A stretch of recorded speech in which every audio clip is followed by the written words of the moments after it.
मुंबईला जायचंय, तर मग 25 वर्षे सेवा देणाऱ्या विश्वासू गीतांजली ट्रॅव्हल्सनं जायचं. प्रवास आनंदाचा विश्वास गीतांजलीचा. 25 वर्ष डेली सर्व्हिस, प्रवाशांचं सुख, सुखाचा प्रवास फक्त गीतांजली ट्रॅव्हल्सचाच.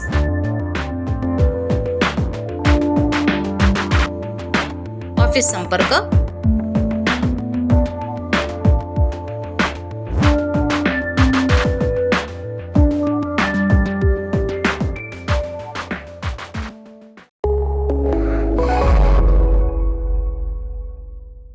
नमस्कार, मी मयुरी आणि आपण पाहत आहात 7 स्टार न्यूज.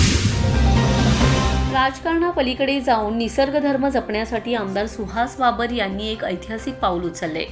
ट्री आर्मी या अभिनव संघटनेच्या माध्यमातून त्यांनी संपूर्ण मतदारसंघात 78,000 झाडे लावण्याचा संकल्प केला असून या मोहिमेला आता एका लोकचळवळीचे स्वरूप प्राप्त झाले.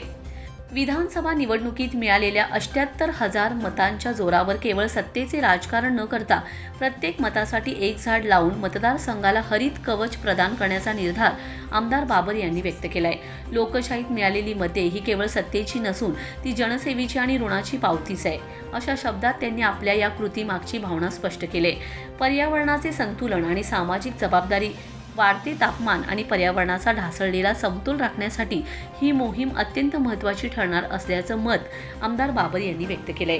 केवळ रस्ते आणि इमारती बांधून विकास पूर्ण होत नाही, येणाऱ्या पिढीला शुद्ध हवा आणि ऑक्सिजन देणे ही आपली नैतिक जबाबदारी आहे. एक मोठं झाड दिवसाला 4 माणसांना पुरेल इतका ऑक्सिजन देतो, त्यामुळे वृक्षारोपण ही काळाची गरज आहे.